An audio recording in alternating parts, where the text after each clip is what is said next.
Josh Beet, how the hell are you? Morning, mate. Not doing too bad at all, thanks. How are you doing yourself? All right?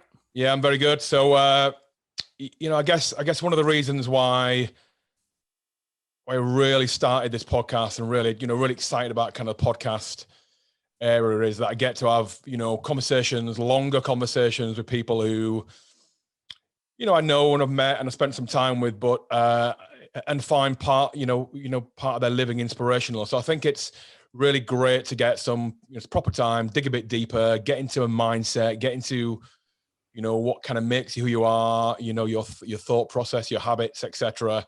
And then go from there. I think it's inspiring. I think it's great material. So we'll crack on. Yeah, absolutely. First things first. Anyone who doesn't know Josh or doesn't watch his Instagram posts, what's all this with these crazy box jumps, mate? Because I've been trying box jumps now. I've just started them, and I've got my little boy onto box jumps. Yeah.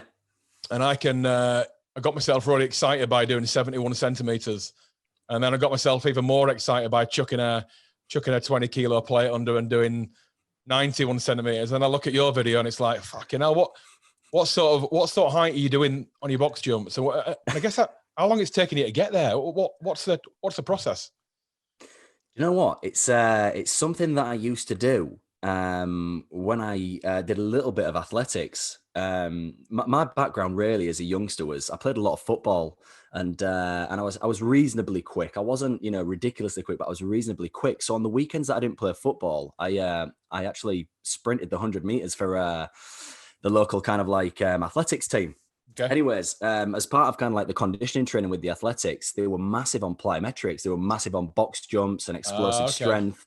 And I've always found the box jumps just a lot of fun. It's just a fun movement. How high can you jump? It's just a really fun exercise. And I guess as the years have gone on, you just start to challenge yourself more and more. You kind of do a box jump, and then, okay, can I do a box jump with a weighted vest? And then it becomes like, okay, can I do a one-footed box jump? And, you all of a sudden you kind of like build this kind of like, massive base of plyometric drills that you can kind of interchange and, put in kind of rotation. And as time goes on, you get better at each and every one of them. And then all of a sudden you're jumping onto, pretty decent heights. And in answer to your question as well, Jay, I'm not actually sure how tall it is. You just kind of just keep going. You must have measured it, mate. Come on. I've been meaning to like go back to the gym with a tape measure and actually measure it. But do you know what? I've not actually got an official, kind of like height. So that definitely needs to be on my to-do list though, so that I know what numbers it is, and hopefully put some steeper targets in place for the future. Anyway, so tell us a bit about what you do, about your business. I guess when you started it, why you started it. What you're looking to do, over the kind of foreseeable future. Well, do you know what? It's a really funny kind of like story, this kind of like how I got into it, because I think that, well, firstly, I think you'd probably define what I do as an online fitness trainer or consultant or fitness coach. I don't know how you'd want to frame it. And it started many years ago. I used to work in the local supplement store. Yep. And, people used to come through the door and they'd be willing to throw hundreds at the fitness goal, hundreds of pounds on supplements at the fitness goals. And in my heart of hearts, I kind of always thought to myself, well, you don't need to be spending hundreds of pounds in one hit on supplements to kind of achieve a certain fitness goal. So I kind of used to just take time with people and say, why don't you tell me a little bit more about your nutrition? Why don't you tell me a little bit more about your training? How are you sleeping? How's your hydration? How's your energy management? All these different things. And after spending, a pretty decent amount of time with them, 45 minutes to an hour in some cases, they'd go away with just a tub of protein. But they'd have a few action steps, a few high priority tasks to kind of go away and implement. And what happened is 4, 5, 6 weeks later, they'd come through the door and they'd be like, Josh, I've dropped 3 pounds and, I'm starting to feel better, and then that discussion then evolved into, do you do diet plans? Do you do training programs? How can I work with you kind of exclusively? And without me kind of even realizing it, I started to build a really small kind of like little mini client base. Yep. So it was a really interesting start because it was not something that I actually intended to kind of do. It kind of just fell into place quite naturally, to be honest with you. now I think I'm in my 10th year of kind of working with individuals and clients. And yeah, it's safe to say that the service itself has massively transformed and evolved as the years have gone on. Just like any business, like you'll be massively aware, you kind of find leaky bucket, it's like a leaky bucket, you kind of fill one hole and another one opens, and you're trying to add to it all the time and improve certain areas. And yeah, I guess like now it's a kind of like a fully comprehensive kind of like coaching program to help people achieve the goals, improve the habits, improve the outlook, I guess, on fitness, nutrition, and wellness. And the most important thing for me, Jay, is to set them up for life. I want everything that I try to program. I always think to myself, can they be doing this in 5 years' time? Can they be doing this in 10 years' time? Because I think what's really, sorry. Yeah, go on. So tell us a bit about that, because the change in face, when online coaching probably started, and I can't put a date on it, but it feels like, when I started PhD in 2006, it was not really there. And then it used to be about like sort of weight loss and fat loss, and it was quite one-dimensional, I guess. But it seems to be a massive shift in, it kind of moved towards a 360 approach now to what a member of the community or client wants from an online PT. It's not just, set me a workout program, watch me go. It's almost like it's almost morphing into a life coach, right? So you're doing much more than setting someone a routine and then they're reporting back to you. It's almost like a bit of coaching, bit of PT, bit of counseling, bit of life coach, bit of guidance, bit of learning. Yeah, I think that you've just hit the nail on the head there with that. And I guess that's why when you asked me the first question, which was, what is it that you do and how would you define kind of like your job role? I always find it hard to put kind of like a finger on what my job title is. I think a fitness trainer, it undersells it, or if it's so you're absolutely right. It kind of embodies a little bit of everything. Don't get me wrong, 90% of my clients, they come to me for a physical transformation. That's fine. And, that's completely normal.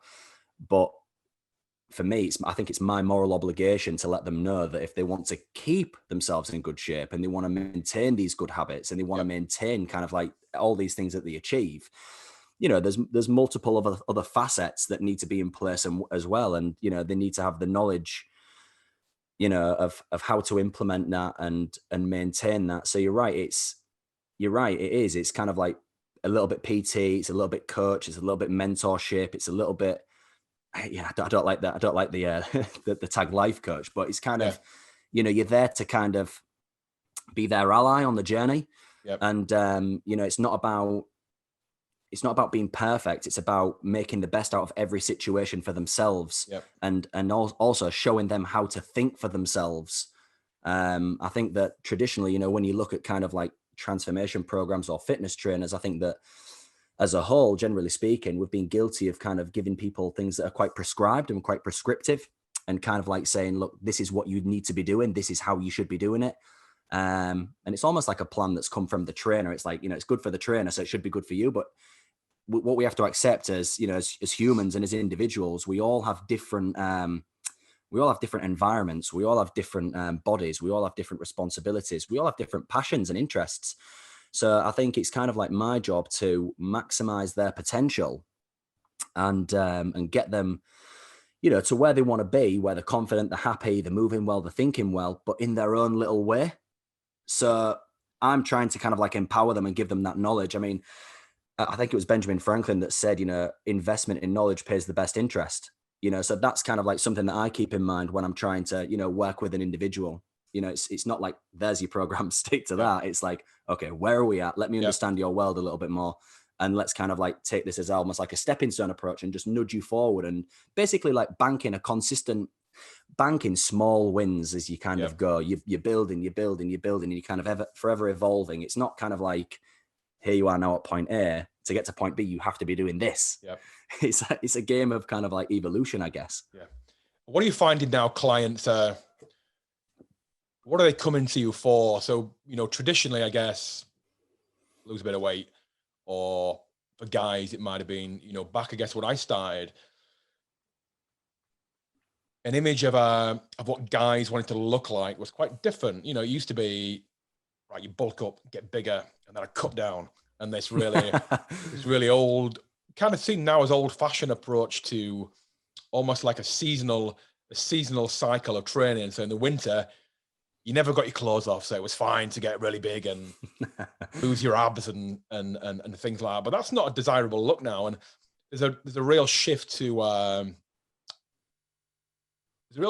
kind of being healthy and in shape all the time, and training's changed as well. So it used to be lots of bodybuilding, lots of benches, lots of curls, lots of machine work and lat pull downs. And then you had CrossFit came in, and CrossFit, for me, kind of revolutionized movement in that, especially for females, it brought in a real attraction and a real education around, full body movements and, core movements, strength movements, Olympic lifts, and just how that could change your functionality, but also your strength, and also the secondary benefit was then how you looked, because everyone's got that certain level of, listen, I want to be strong, I want to perform, and I want to be well, I want to be healthy, but ultimately I want to, to the outside world and to myself, I want to look great. I want to get that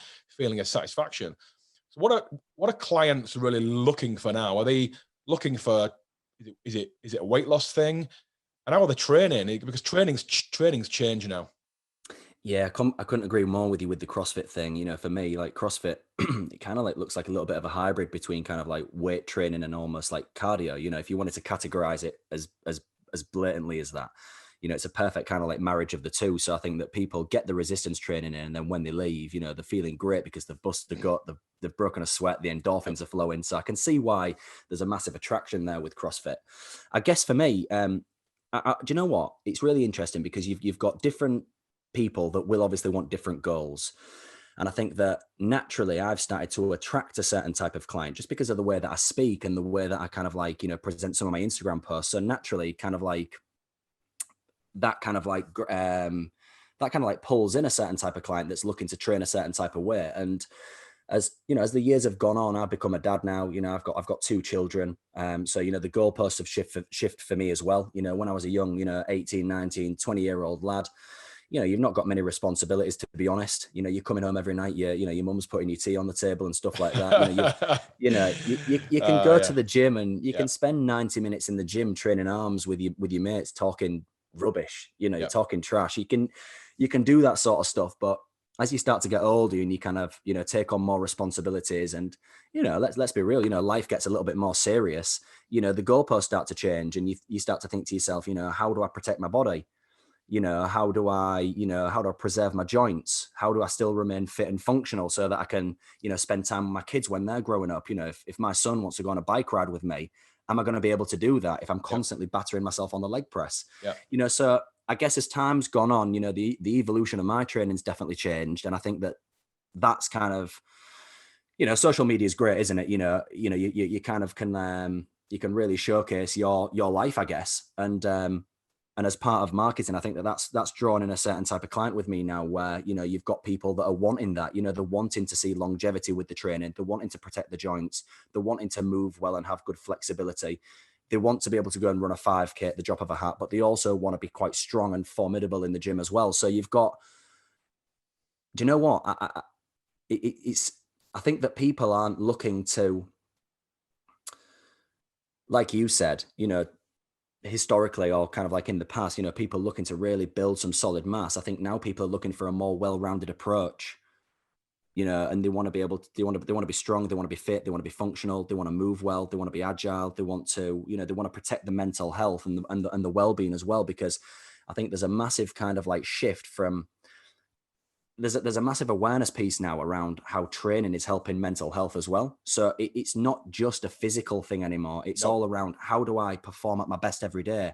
How can I incorporate training into being part of my life and part of my routine to not only make me, look good, feel good, etc., but also think well in my everyday life, be on top of my own performance, whatever it is, whether you're a firefighter, whether you work in the NHS, whether you're a school teacher, no matter what, if you have a good base level of fitness, you're fired up for the day, you're a lot more sharp between the ears. So yeah, I think that I'm now seeing definitely that people are looking for a more well-rounded approach, as opposed to like what we just said, the old get in the gym, 4 sets of 10 on bench press. Yep. How big can I get my chest? How big can I get my arms?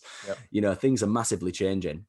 Well, it's interesting when that view seemed to shift, isn't it? Because even 10 years ago, you trained maybe a little longer than 10 years, but 10 years ago you trained and you looked like you trained. You kind of had a stigma within society. Society kind of thought a little bit vain, goes to the gym. It's all about how he looks. It's all about how she looks. It's it's a little bit vapid. It's a little bit vain, a little bit narcissistic, and it's all about your physical appearance. And I think a lot of people start. I think when you're young, you start like that, don't you? Because I don't know when you started, but for me, 17, 18 with weight training, and you start because your mates. You might have a mate who trained and looks good, and he's attractive to women, and women look at him and you know what, that's what it takes. I want that, and then you start to train. But then pretty quickly, and certainly with me, I realized just how amazing it made me feel. And I did a work placement at a gym in Bradford, a real spit and sawdust gym it was, and I used to see it, and I worked sometimes during the day, sometimes in the evenings, but I used to see like these big guys come in, a real cross section of guys come in from somewhere from the city in sort of suits and ties, and some would come, there might be mechanics, or some might have come from sort of the warehouses laboring, and then some even a guys. There was a mosque next door, and they'd come in from the mosque, and all this cross section of society, and they'd come in, and you could see they had kind of the weight of the world on their shoulder. They had a day at work. It might have been a shit day. It might have been spoken to like, crap by their boss, or might have had just a bit of a hard day. And they came in and they just trained really hard. And the sense of community and that camaraderie, and had a bit of a laugh. And yeah, they might have rested a bit too long and they didn't take it that seriously, but some of them did. And then when they left, they were changed people. They were changed people. And that's the type of person that then went home to their family or went back to their jobs, and they went back a changed person just from that kind of release of, sort of just stress, and just that real release of stress, that kind of pressure valve had been lifted, and they went back a better person.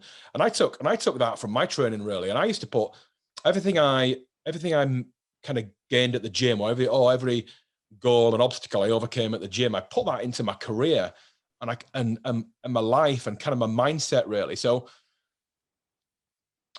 it'd be interesting to look, I guess, to hear about your training, and when when you mentioned at school that you did a lot of football, and then that morphed into athletics. How was your relationship with movement changed, I guess, from when you were a teenager to then when you started training, and then moving into now? You talk about being a bit more varied. What's that journey been like? And I guess what's it taught you along the way? What's intense movement and subjecting yourself to intense movement? What's that taught you? Do you know what? I think it's really interesting what you said there about, everybody kind of coming from, different walks of life into the gym, and, with the weight of the world on the shoulders, because, life is tough, isn't it? When you think about it, we've got, it's like walking into a headwind. Everybody's getting older, we've all got responsibilities, there's a lot of kind of like external pressures there. And if you don't act on it, and if you don't kind of like fortify yourself, you fortify your body, fortify your mind, it can get on top of you.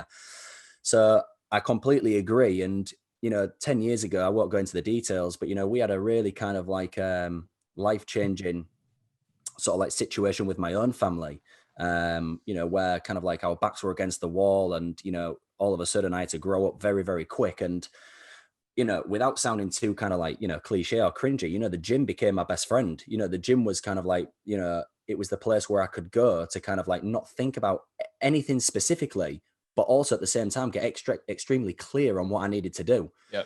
You know, it was kind of just me. It was the gym. There was a challenge in front of me. I had to go through the reps. I had to be, you know, disciplined. I almost, every gym session is very kind of like, there's a difference between exercise and training. When you go to train, you go there with a certain objective in mind. So your sessions become quite objective. Yep. This is what I'm going to do in this session. These are the repetitions I'm going to go through. These are the sets that I'm going to do. These are the supersets, etc., etc. So all of a sudden you become a more organized person because you're acting in an organized manner. So I think when there's kind of like chaos in your outside life, you're actually adopting a more organized strategy the moment you step foot in the gym and you're about to train, because you're about to do something that's got structure and organization. So for me, when there was kind of like chaos in my outside life, I got into the gym and I didn't know this at the time, but I was relieving stress and I was relieving tension, but I was also kind of like building a way of living. I was building kind of like a way of life that I didn't know it at the time. Yeah. But it transitioned into my life and a way of thinking, because these are the reps. This is how you do it. And then once you've done that, you move on to this. And it was very structured and organized. And then that spills out into your life. So I guess one of the big things that I got, which I completely can resonate with what you were saying there about when you was working at that gym in Bradford and these people from all walks of life came in, you know, the weight of the world on the shoulders, but there was that camaraderie. They all kind of, you know, left with the same sort of feeling of accomplishment, and, you know, they put the world to rights kind of thing. I got that as well. And I can completely resonate with that. And then just in the second part of your question, I think, you know, how my training's evolved as the years have gone on. I kind of went through that phase when I was 18, 19, 20, where, you know, don't get me wrong, I've always I've considered myself to always have a good heart, and I've always, you know, wanted to do well, but I didn't really have any core values at that point in my life. You know, I was still young. I didn't really have anything to, you know, there wasn't really, so I was training just to get bigger, and I was just training for, you know, I guess purely aesthetic sort of like purposes. But then as time went on and, you know, time evolved, your core values change. Like I said earlier, you know, I've now got 2 children. I've got responsibilities. So I need to be sharp. I need to be fit. I need to be functional. There's no point in me having loads of muscle, and then when I get to the top of the stairs, you know, I'm out of breath, you know. So my training changed massively, and it evolved, and it still does evolve as time goes on. And I'm just looking at that all-round approach. You know, can I be fit? Can I be functional? Can I be strong? So I've got like a little bit of everything. Do you know what I mean? Yeah, you mentioned your two children there, and I know, you know, so you and I have we had our sons at a similar kind of time. Me much older than you, unfortunately, mate. But there you go. And I think you've got a lot more wisdom to pass on to him. Yeah, well, let's hope so. It's interesting how I guess your training changes with your mentality as well as you get older, and your habits and your sense of responsibility. And I found a big change in my life from 20 to 30. So I started PhD in my first business when I was 28, 29, quite reasonably late.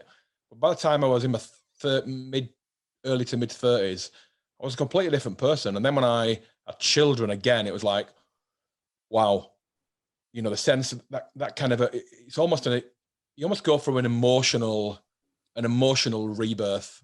And I think that's a really interesting kind of time in a guy's life, and massive, obviously massive for a woman, you know, massively, you know, physical and mentally challenging, and again emotionally challenging. But, you know, for a guy, there's this kind of stigma that, right, overnight, and you have time to get used to it, but overnight, your sense of responsibility, your sense of accountability has changed immediately, and everything starts to mean more.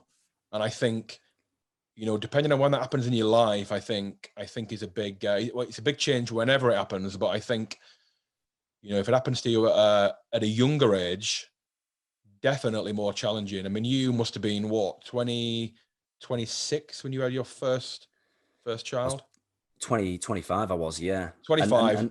And you're absolutely right. And I guess that's where I was going with in terms of, like, you know, when you said how was your training evolved and stuff, and when I was mentioning about the core values, you know, you start to find yourself as a person more, and everything becomes like you said, your own personal accountability goes through the roof, you know, and you think to yourself, right, okay, there's almost like an air of like seriousness around it. It's like, okay, it's now my responsibility to, raise this child. You get quite protective, and it Oh, brings you up massively. to, do you know what I mean? It kind of Yeah. like, it keeps you on your toes, it keeps you sharp. And I just think, for me to be sharp and for me to do a really good job here, because it is my obligation to do a good job as a father. I need to be fit, I need to be strong, I need to be ready. So then you start to, these core values, like I was mentioning, become really concrete. It's like, no, right, I know who I am. You've lived a little bit of life. You know your strengths, you know your weaknesses, you know what you're good at, you know what you need to work on. And I guess that just my training, it's kind of like my mental fitness as well. Do you know what I mean? Like Okay, absolutely. yeah. So like, so there's fitness, physical fitness in the gym, but if I'm fit and I feel like I'm an all rounder, and I can, like I mentioned before, I can run, I'm strong, I'm feeling good in myself. Mentally, I'm quite fit as well. Mentally, Yep. I've got that resilience there. So I Yep. think that, fitness and training, not to sound too cliche, but it does extend way beyond the gym. And mentally, it gives you that kind of like fortitude and that mental stamina as well. Where did you, so that said, that's a real kind of delve into mindset as well. So there's a real kind of emphasis now on, mindset, and there are positive and negative ones. And I've maybe been fortunate, maybe been, because they do say that there's a lot of psychological and physical, but psychological traits that are inherited DNA. I read a really, really good book a while ago, Robert Plumin, Genes, the Blueprint. But it goes into that, you inherit even things like your positivity and your outlook on life and your attitude. That is partly inherited. Mm. And I've always count myself really fortunate that the negative times in my life and kind of the setbacks that I've had. I have my default kind of approach to what happens under pressure. So when I get a bit of bad news, stress, I'll have 5 or 10 minutes of complete panic. Massive releases of cortisol, massive releases of adrenaline. I can almost feel it. I can almost feel this dump. And then 10 to 15 minutes later, I'm on the positive, and I'm thinking of ways out and ways I can use that negative to turn it into a positive. I love that. I know you've had a challenge. You've had a challenging time with your daughter. Mm. How, and I, and you and I shared some some messages almost about a year ago, and I always found your your mental, your attitude and your fortitude at that time, it actually gave me a lot of inspiration. I found it massively inspiring, the way you retained a really calm, for someone who's not, not that old, not to be condescending, but late 20s, early, 30. It's certainly not, sort of fully matured emotionally. But your mindset and your attitude was really inspirational, and positivity and your outlook. Has that always been the case for you, Josh, or is it something you've had to learn, work at? Well, firstly, thanks for that, mate. I really appreciate that coming from yourself. And what's really interesting, when I grew up, I've got looking back now, I'm really grateful for the parents that I've got, for both of their traits. My dad is massively optimistic. You would probably say borderline delusional, to be honest. He'd be laughing if he heard this, but yeah, he's a great guy. He's very, very likable character, gets himself into bother, but he's a great guy, and he's very, very optimistic. Whereas my mum is kind of like the kind of like the polar opposite. She's very Right. kind of like cautious, very kind of like safe, secure. So growing up, I had kind of like this in any sort of situation. I had one guy that was glass half full, I guess. I don't want to say my mum was glass half empty, but she was just a lot more cautious. Yeah. So I always kind of like experienced this. And I'm a Libra as well. I'm not a massive believer in star signs and stuff, but the Libra is the scales, the balancing of the scales.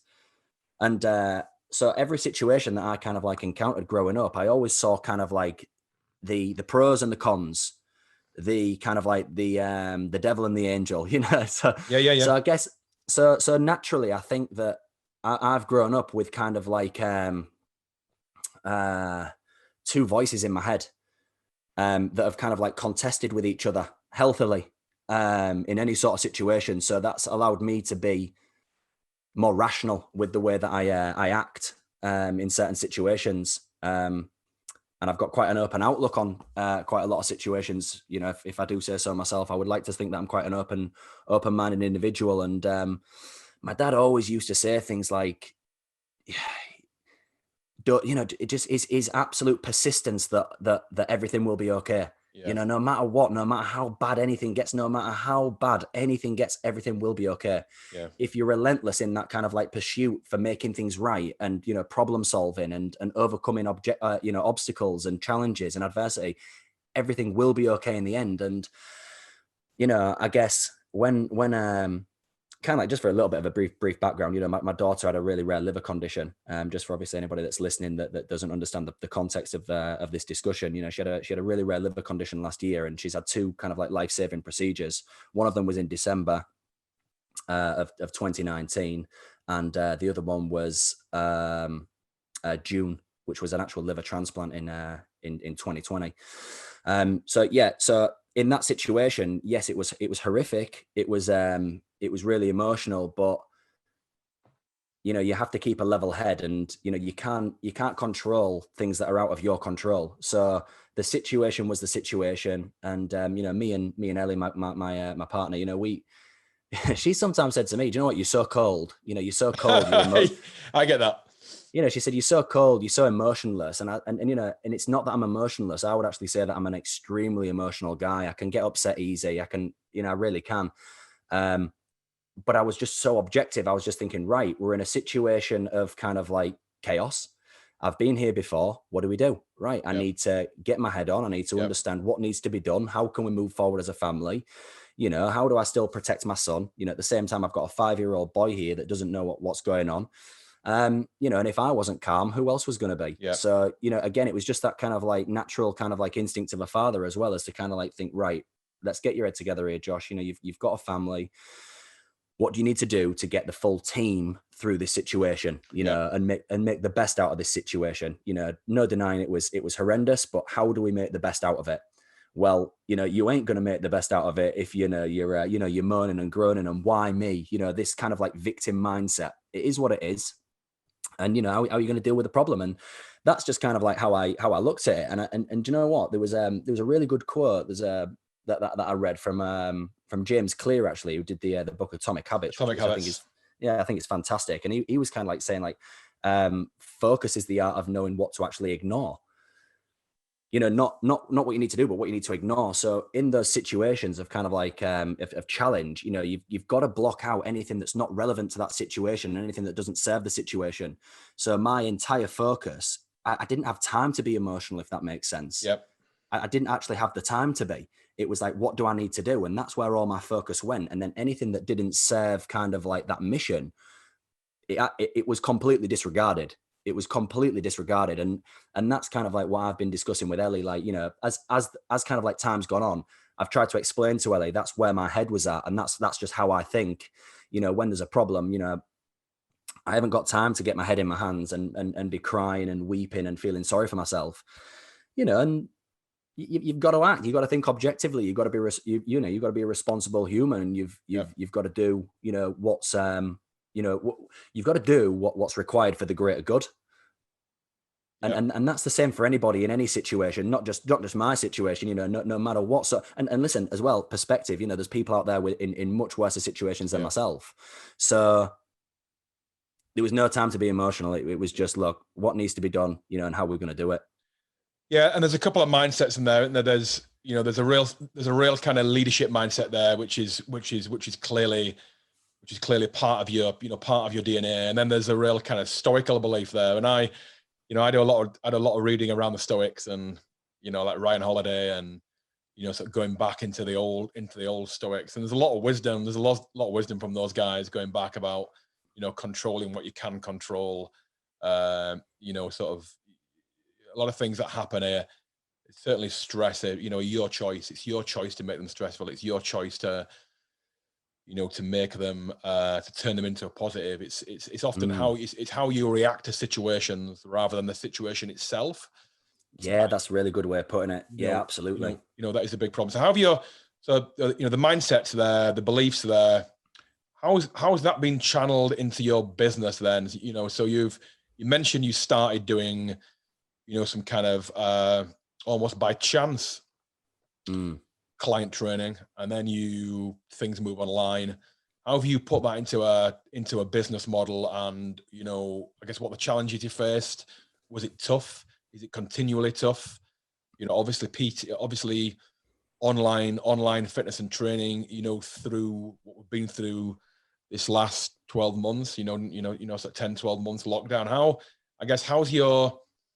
that mindset and your historical challenges, how have they contributed to the business? And what's the business been like, certainly over this last year?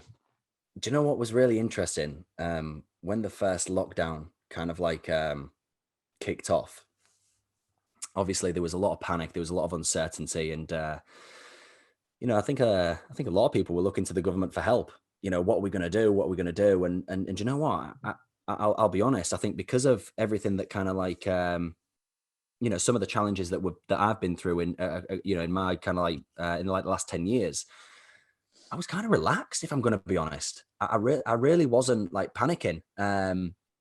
It was just another one of those situations where you think, okay, again, the situation is the situation. How are we going to adapt? How are we going to overcome it? And I guess that was kind of like my message to all the individuals that I work with as well. There was a lot of kind of uncertainty in the air, and there was a lot of anxiety and stress, and yeah, that was my message to a lot of the people, well, everybody that I work with. It was kind of like, it's out of our control, but what is in our control is how we kind of like act around this now.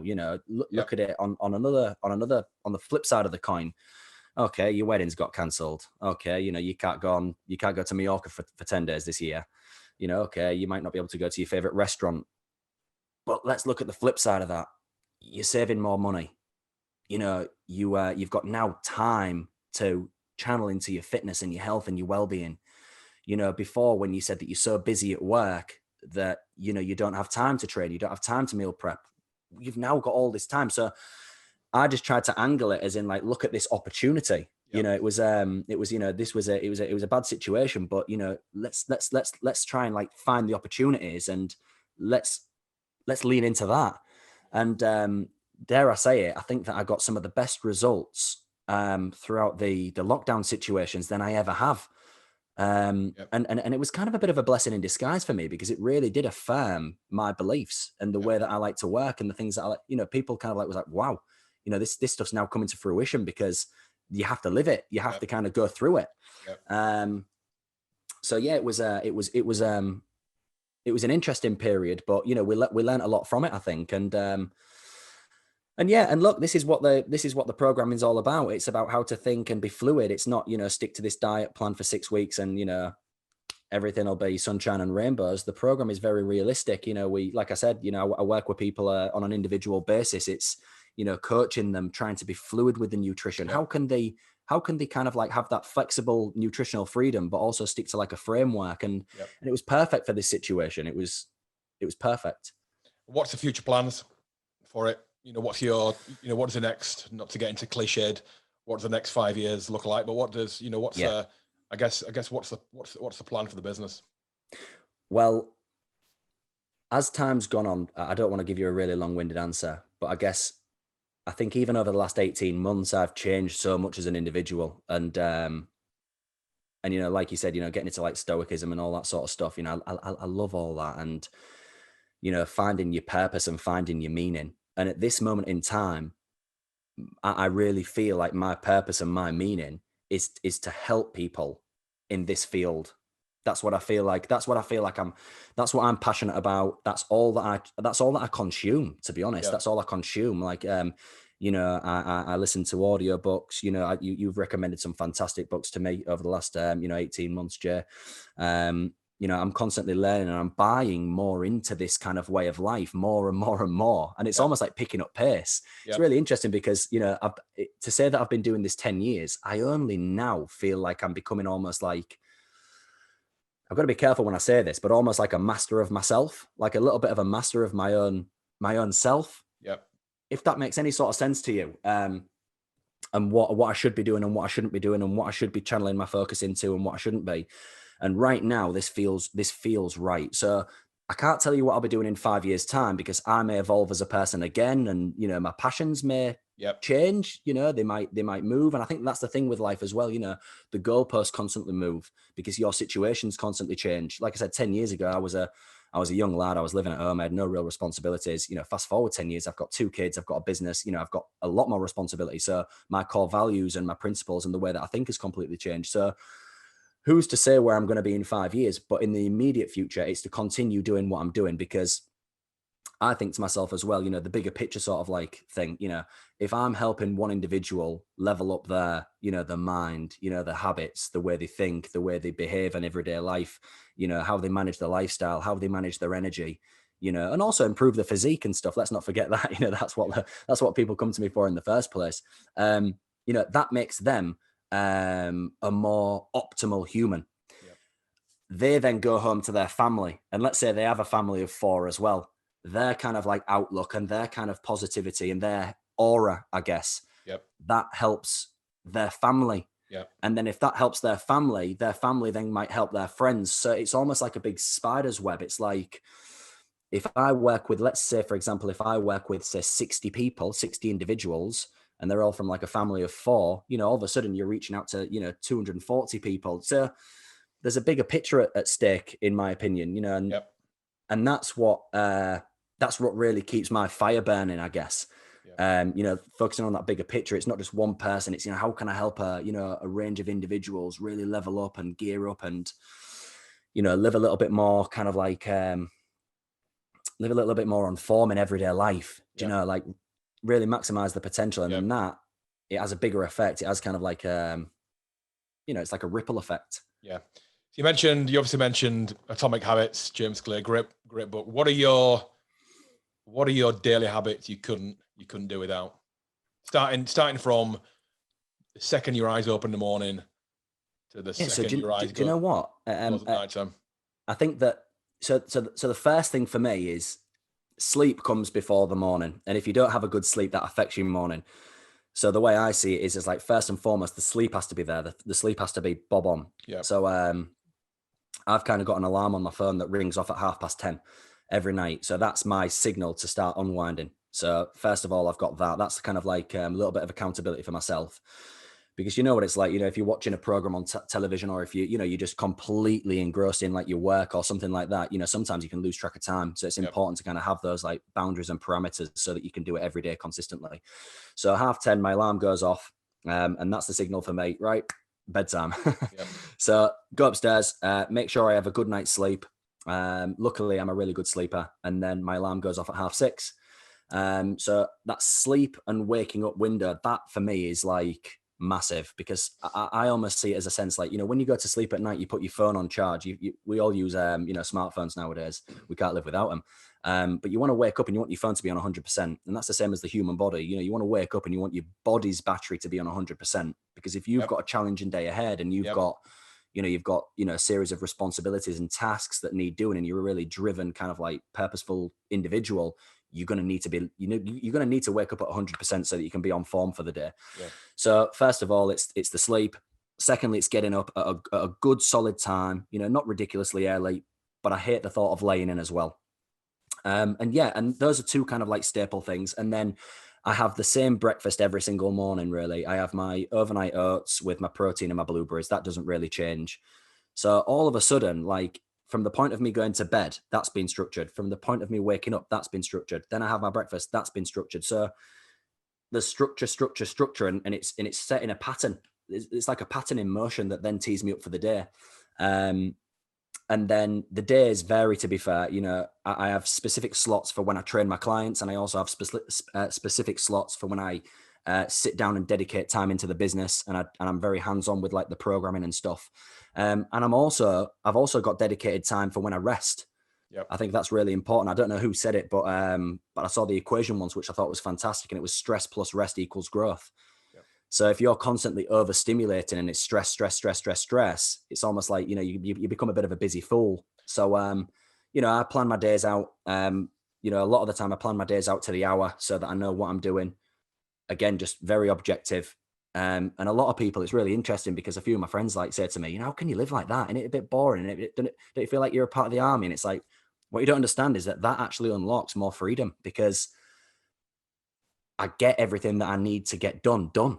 And then it actually allows me to have more free time because I'm more productive. So I think that, being structured and setting up daily habits and having like a schedule or at least a framework to adhere to, that's the best thing anybody can do, because it makes you more objective. You get your high priority tasks boxed off, and then you can crack on with the things that you enjoy. Yep. So like if you want to watch a Netflix series, or if you want to take the dog for a walk, or if you want to maybe go to the cinema or take your kids out somewhere, you can do those things. And everything else that kind of like needed to be done has been boxed off because you're a structured, well-organized, responsible individual. Now that's a lot of the stuff that I try and show some of my clients as well. And that I guess you don't get that from a 6-week diet plan, so, and I guess that's how my service has changed as well.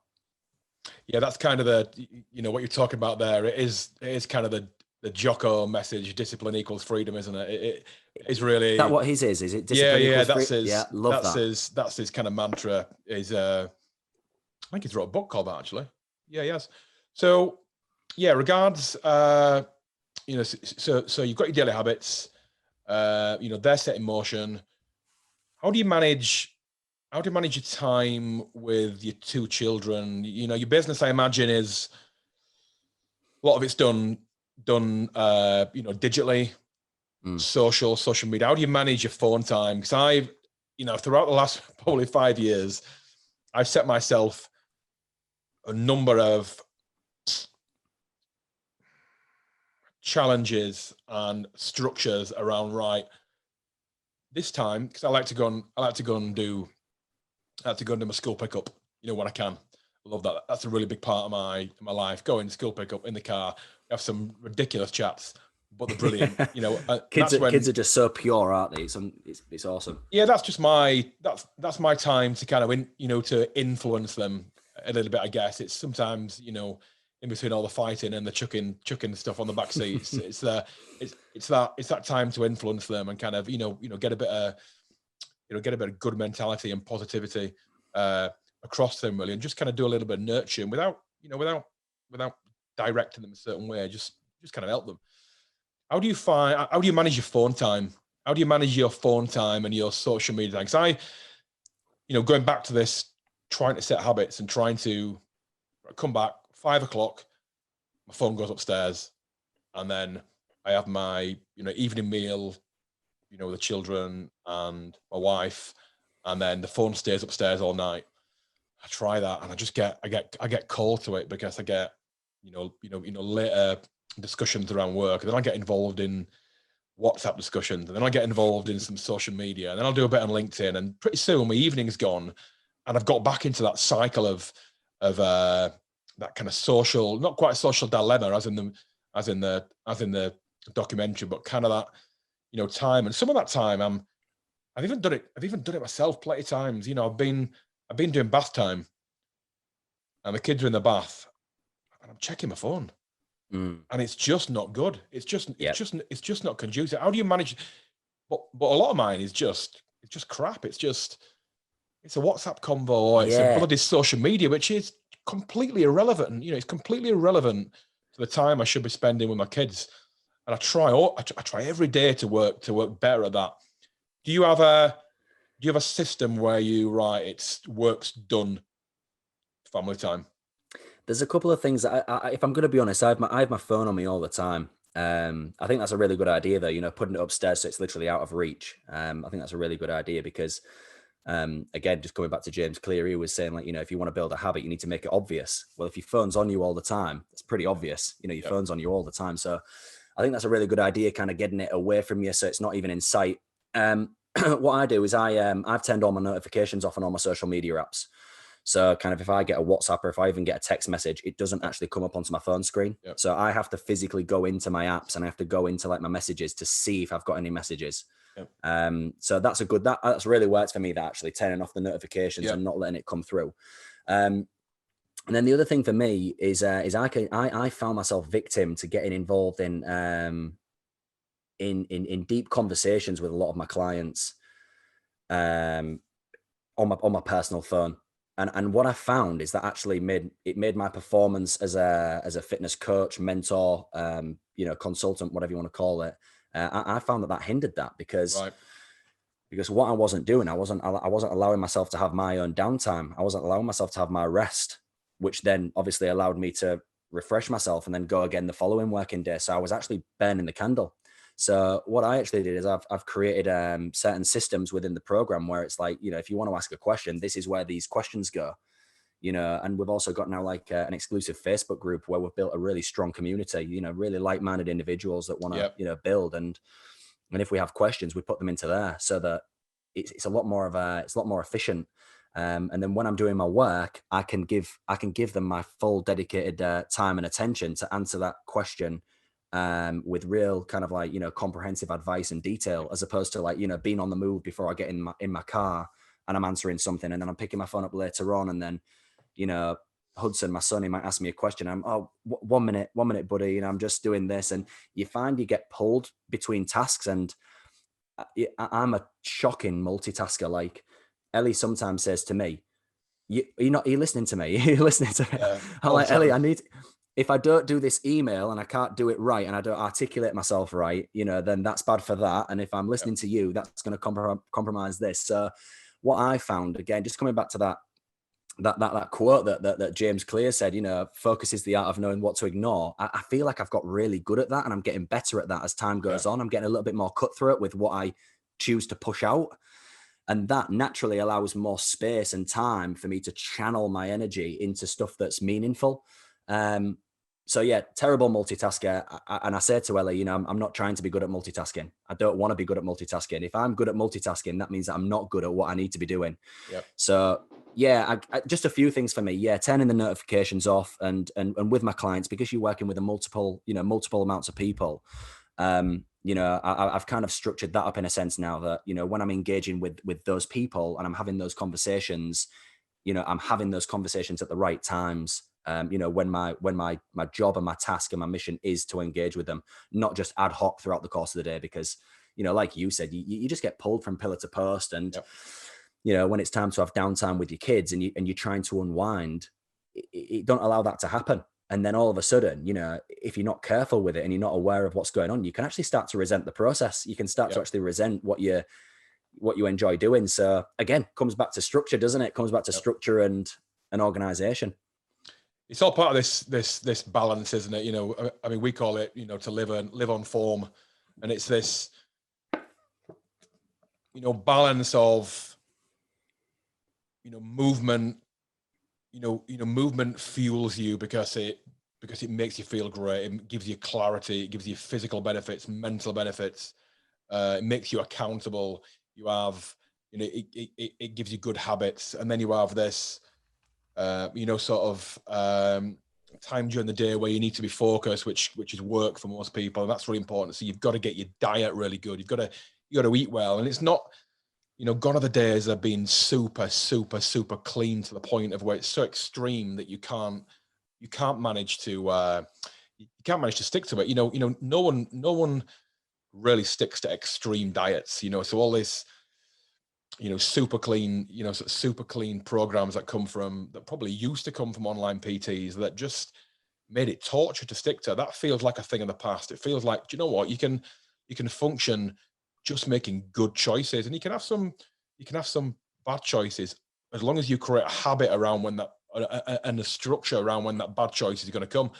And that's your food, and that's your movement. And then there's this, real growth of learning, isn't there? It used to be, 10 years ago, even maybe 10 years ago, it used to be, you lifted weights and you were strong and you were fit. That's what you did. But you couldn't be smart and you couldn't learn as well. Or you were really smart, you were academic, but you never lifted, you never trained, you never did exercise, you never did movement. There's this real meeting in the middle, and it's definitely post, Joe Rogan, sort of community and revolution, if you like.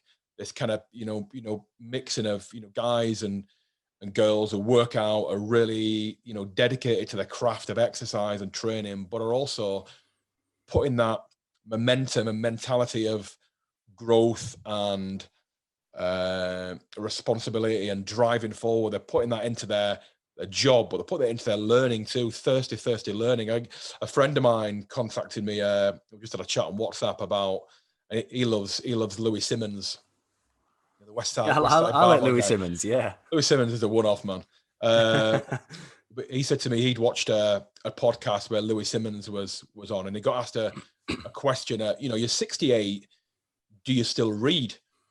And apparently, he was just aghast at this question of, yeah, I mean, why wouldn't I read? Because I'm 68.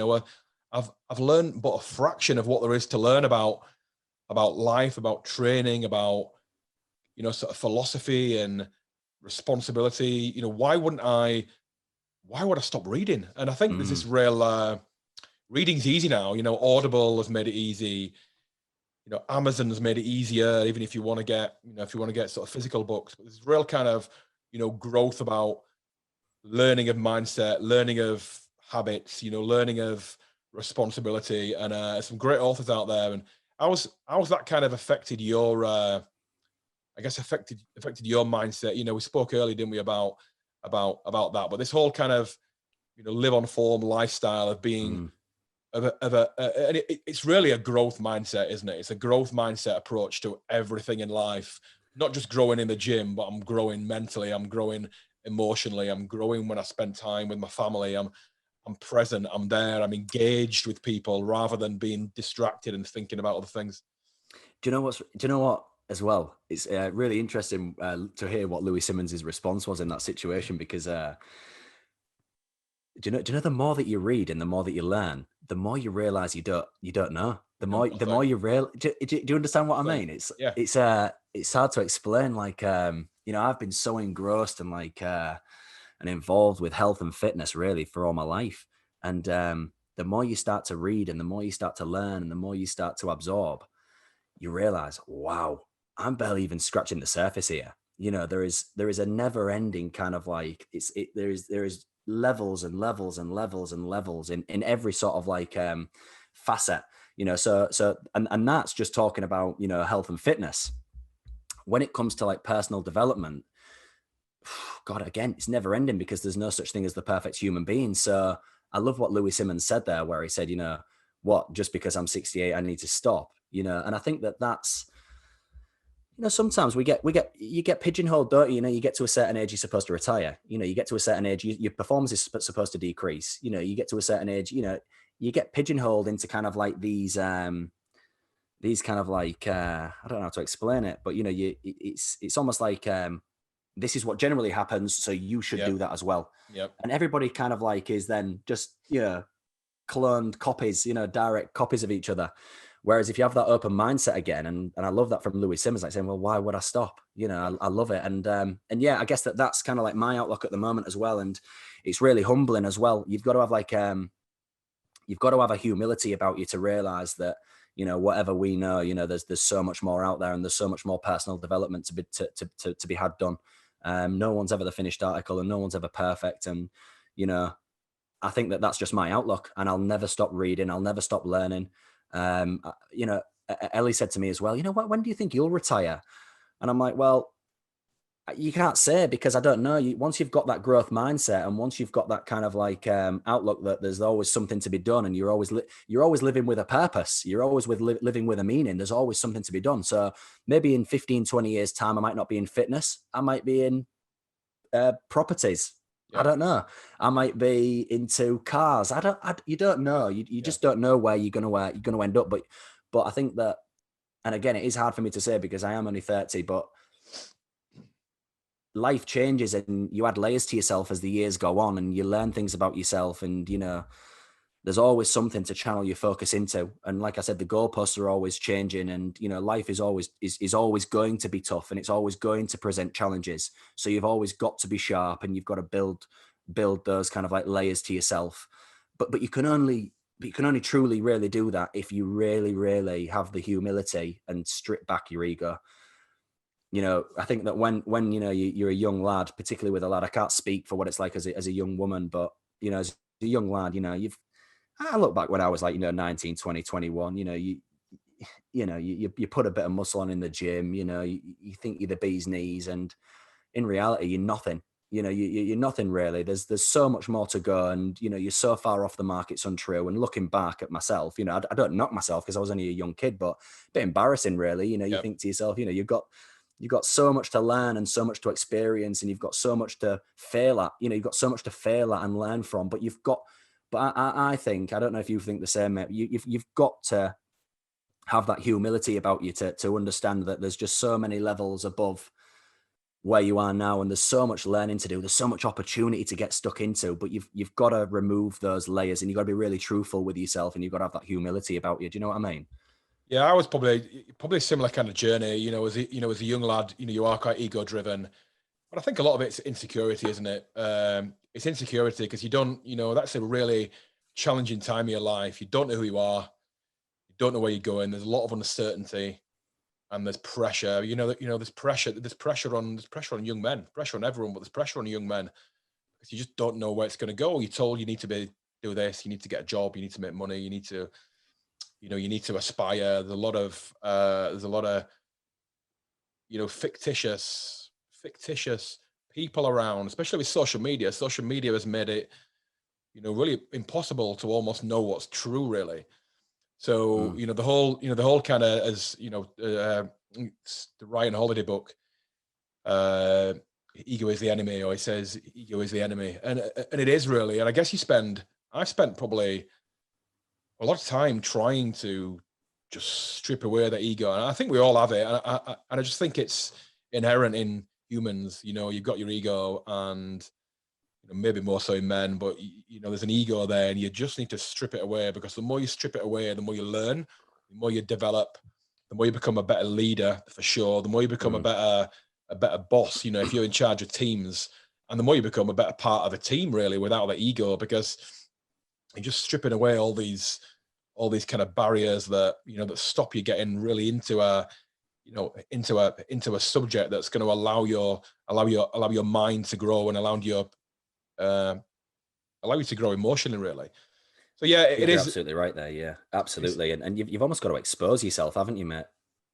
It is, yeah. And it's and again, that's a new thing, especially a new thing for guys. And it's and it used to be that you just didn't speak about things like your ego and how you felt, and your kind of mental health's huge now. Sometimes good, sometimes bad. Is there sometimes a bit of an over focus on it? I think sometimes there's a lot to be said about stoicism and trying to remain balanced, but some people just aren't wired that way, and it's hard for them. It's hard for them to really start. It's hard for them to start. Starting is always hard, isn't it?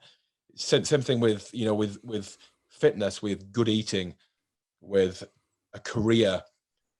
Sometimes right at the start, it feels like starting is impossible, and that's the hardest part. Once you get started, just becomes steadily easier, and you go through layers of challenges and layers of business was like that with me. I knew nothing about business when I started, but I was really open. I didn't have an ego to think I knew. I was right. Listen, I know nothing. I'm gonna have to learn on the job. So I think that's a really important part of development is kind of stripping away that ego. I couldn't agree more. One of the things that I say to a lot of the individuals that I work with as well is really similar to what you just mentioned there, Jay, was, starting something is always is very difficult. And then as time goes on, it gets easier. And I almost use the analogy like, imagine a snowball at the top of a hill. The first 3 or 4 rolls, the snowball's always, it's still small. it's still small, but then, 5, 6, 7, 8 rolls later on, this snowball's massive. Yeah. So a lot of the time it's persistence, understanding that the beginning part of it is difficult. And then, it's going to take some adaptation. It's going to take some conscious thought. It's going to take effort. It's going to require you to pass on short-term gratifications in the immediate future and, look at the longer term. But then as time goes on, that becomes the new norm. That's, you almost like, with a lot of the guys that I work with, they're almost like shaping a new identity to themselves.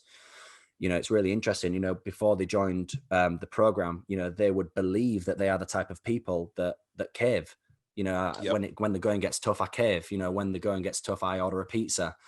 When it's raining outside, I skip the run. When I get home from work and I've had a busy day, I don't go to the gym. Yep. These and all of these things that they do consistently over time builds a certain identity with themselves. So a lot of the focus, particularly in the onboarding process, when I start working with an individual, is kind of like the framing of the journey as well. Yeah. Here's what you can expect. Here's kind of like some of the emotional sort of challenges that you're going to be kind of like confronted with. But also, if you can get through them, this is what's going to happen, and this is how it's going to pay you dividends in the long run. So yeah, I completely agree with that concept of starting is always tough because you're trying to break a mold, or you're trying to, you're trying to do something different, and that's always going to cause friction and a change in direction. So, but yeah, once you get going, the momentum builds, and all of a sudden it just becomes automatic, and it's like the first time you go to drive a car, you're taking your driving lessons, you've got your I remember doing my first driving lesson, and the guy's like, find your biting point. I'm thinking, what the hell's a biting point? Yeah. Have you checked your mirrors? And all of a sudden, you feel like you're spinning plates. But now when you get into a car, you just drive, because it's what you can do. It's who you are. Yeah. It's just automatic. And I think that, you can, it's just, you're just acquiring new skills, aren't you? You're just acquiring a new skill set. I think that's the good thing about movement and training. It builds repetition, doesn't it? So repetition has shown you in the gym or outside the gym or whatever movement you do, whatever exercise you do, repetition has shown that it works. You repeat something continuously, it becomes a habit. I know I was speaking to someone the other day about motivation, asking me how are you motivated to train, to exercise every day? And I'm like, well, it's not really motivation. It's, I don't really go, I guess when I was young, I used to go into a gym session really pumped up and really psyched up and, full of a double serving of pre-workout and psyched up and pumped up. But I rarely do that now, but I still train really hard, but it's a habit. It's something that I just simply couldn't do. And that's just repetition. It's just repetition. It's as normal now as waking up in the morning and brushing my teeth is as normal to do some training, and it just becomes normal. And now if I didn't do it, I mean, I think I've had probably 1 week off physical exercise in 25 years. And I reckon that might have been a holiday. And I might have had another week when I was poorly. Do you know what? I bet even with that week off, I bet you still felt a bit odd, didn't you? Even if you had that week off on holiday, I bet you still didn't feel quite right. I just feel shocking when I don't train. I feel irritable. I feel I can completely resonate with that irritable feeling, mate. I just feel really irritable. Yeah. When we go on holiday, Ellie says to me, you can have a day off, you can rest. And it's like, yeah, but I enjoy it, and if I don't, I feel like it's an itch that I've not scratched, Yeah. It's really interesting when you said about the brushing your teeth thing. I literally said that to one of my clients the other day. Right. They said, I'm just not motivated. And it's like, it's not really about motivation. It's just about, it's just who you are. It's just what you do. Because being real, probably 60-70% of the time I'm demotivated. Yeah. Like we've said, numerous times on this, in this discussion, life's tough. You've got all these responsibilities and you've got these tasks, and it's fast paced, and there's external stresses, and there's all these things that are happening. Probably 70-80% of the time, you're going to find yourself in a situation where you're not motivated. Yeah. So that's where making something a habit pays you dividends, because it's just who you are. It's just the way you behave. It's just the way you kind of conduct your business. It's just and then And then when you are motivated, that's just a bonus. Yeah. You know, that's just Yeah. great. Let's have an Yeah. amazing session. Let's really, Yeah. you know, push the boat out. But you're kind of like your ground level zero, your base, your foundation, your infrastructure is solid. You know, the infrastructure is always there.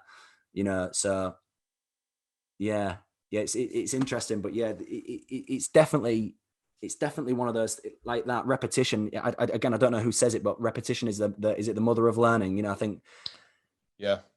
Do you know who I says don't that? know. No, not a No, clue. Not a clue, mate. But I love that though. but again, I read something the other day, and I'm not sure it was, but someone said the best workout is the one you didn't miss. Mm, And that's another thing. Some workouts are, the crap. You don't feel it. You're not there. You can't lift anything. You know, your running feels terrible. You get on the bike, it just doesn't feel the same. You're punching the bags, you can't punch, but you're doing something.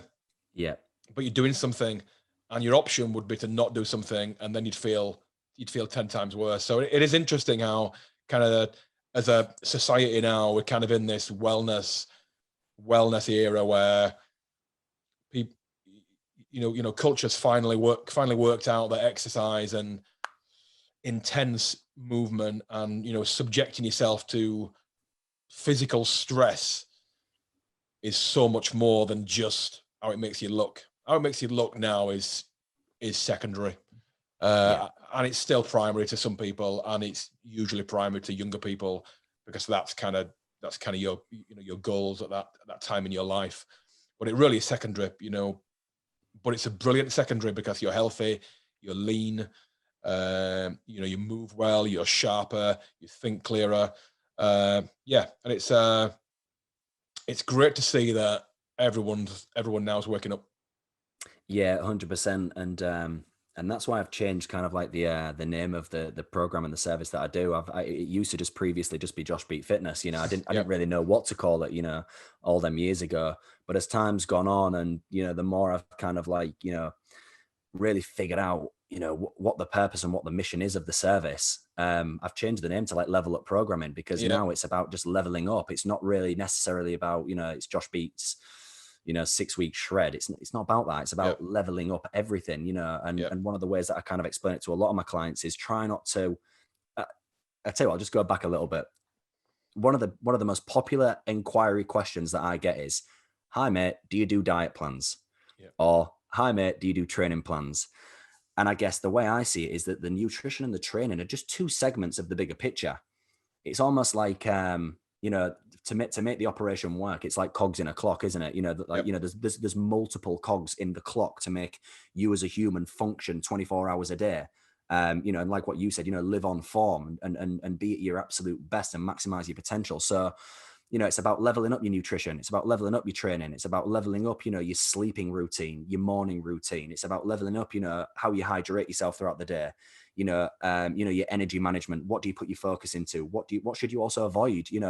So it's about leveling up all of these different areas. And then all of a sudden your clock is really well oiled and every single cog is working, because it's all right having a world-class diet plan and a world-class training plan.